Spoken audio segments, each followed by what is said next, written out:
제가 오늘 박 대통령이 통일은 뭐라고 그랬어요? 안 잊어버리셨네. 듣기만 해도 속이 좀 후련하죠?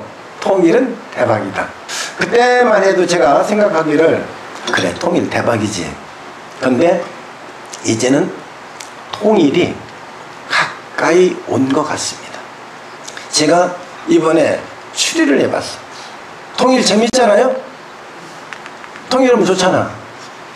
제가 통일하면은 저 동해안으로 걸어서 동한강까지 가려고 그래요.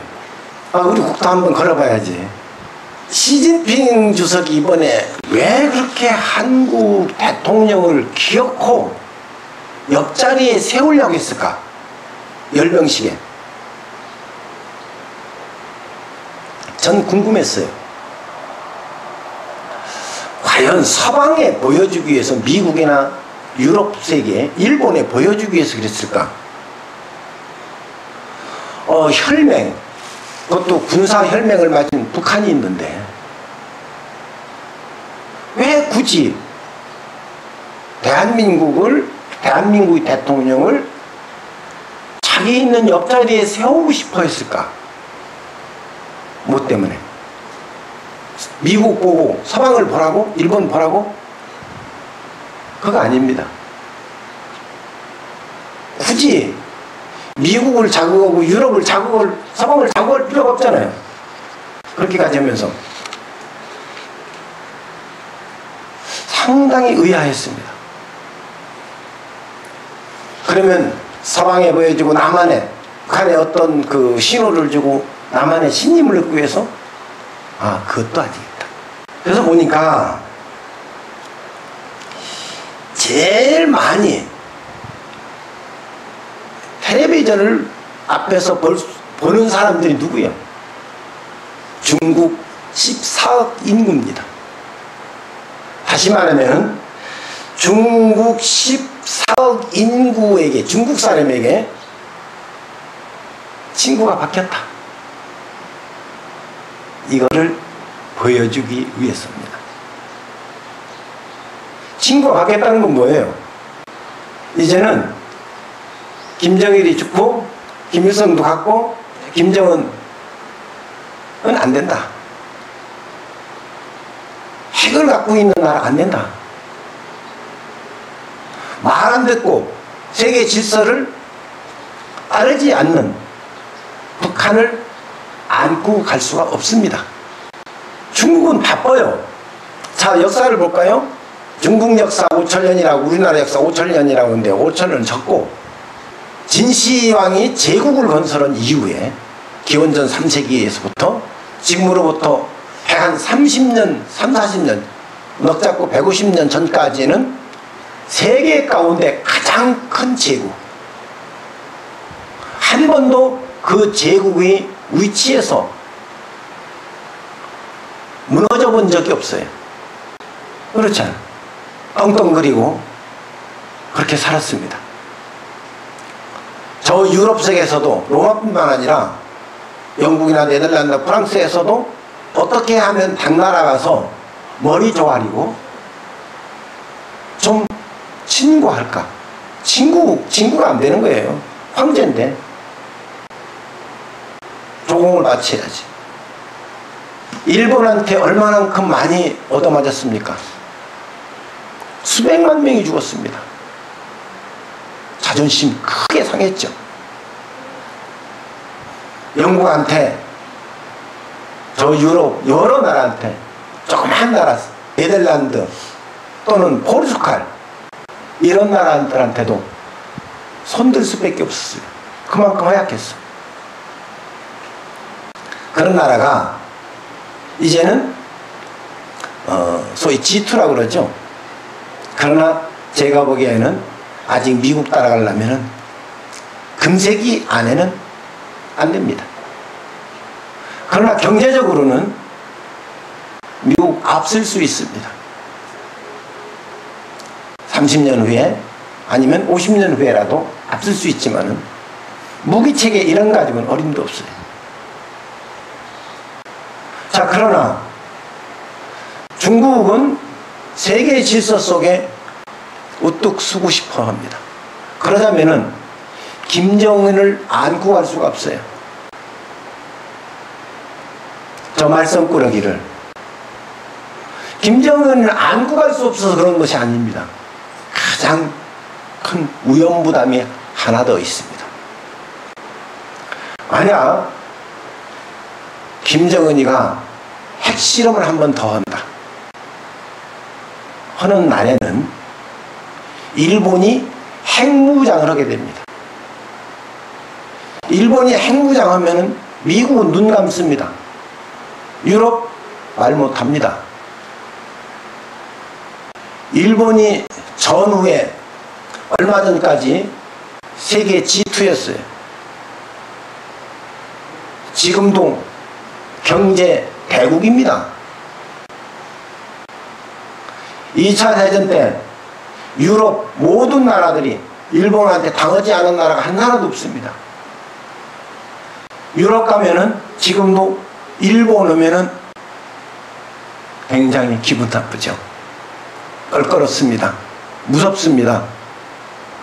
만약 일본이 재무장, 그것도 핵무장 하는 날에는 중국은 소름 끼치는 일이겠죠. 그래서 빠른 시일 내에 통일을 시켜서 한반도에서 핵을 없애버리는 겁니다. 그래서 일본이 핵무장하는 걸 막아야 됩니다. 이게 중국으로선 갈등의 불입니다. 그러기 위해서 중국 인민들한테, 14억 인민들한테 먼저 한반도 통일돼도, 남한으로 통일돼도 걱정하지 말아라. 이거를 신호를 줬다고 봅니다. 그 다음에 대통령이 그랬어요. 중국과 통일 논의를 본격적으로 하겠다 했어요. 그것도 그냥 통일 논의하는 것이 아니라 본격적으로 하겠다. 이건 아주 터놓고 대놓고 한 거예요. 북한 들으라고.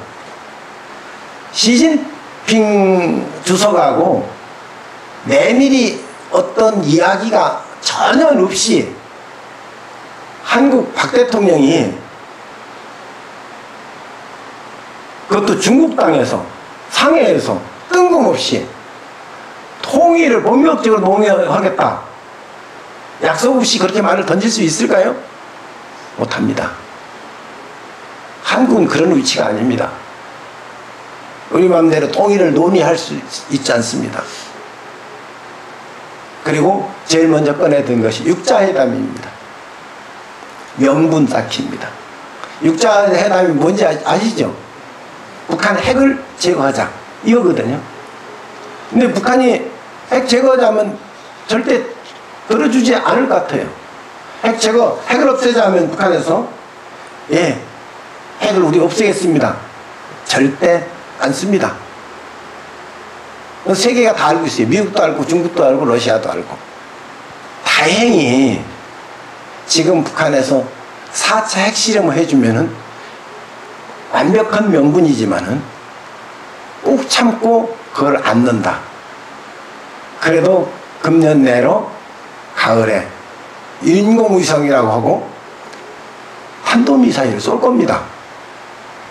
등등 여러 가지 명분을 만들어내서 중국에서 연간 약 50만 톤, 60만 톤, 어떤 분은 그래요. 100만 톤 가까이를 북한에 기름을 보내요.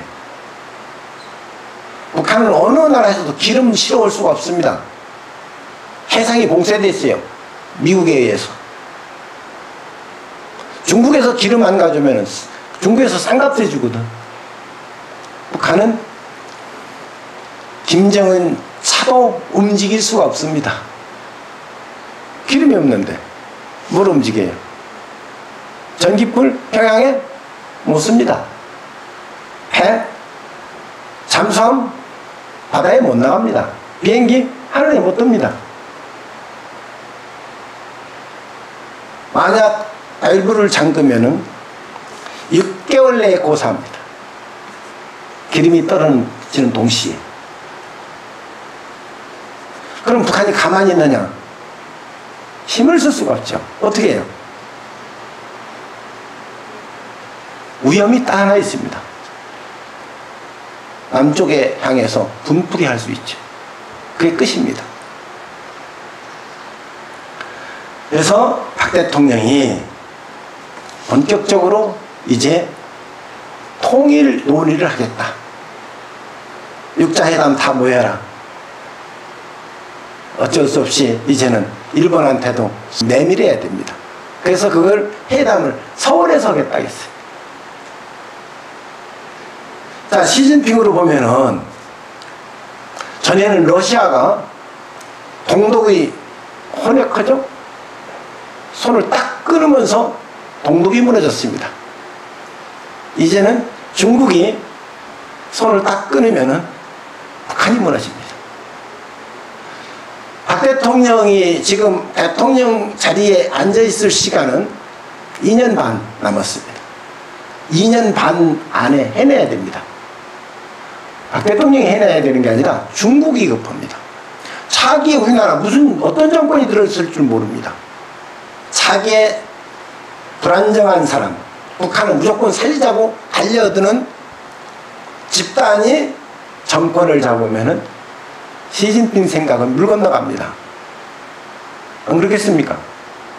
시진핑도 남한을 통일시켜서 대한민국을 통일시켜주고 그 다음에 몇 년간 관리를 해야 됩니다. 자기 중국식 방식으로 관리를 해야 돼. 한반도를. 자기 있을 때. 그것이 시진핑 생각일 겁니다. 그러고 보니까 제 생각대로라면 통일은 아주 가까이 와 있습니다. 우리 준비해야 돼요. 적금도 넣고 빨리 평양에 가서 뽕에다 하나 세워야 될 거 아니에요.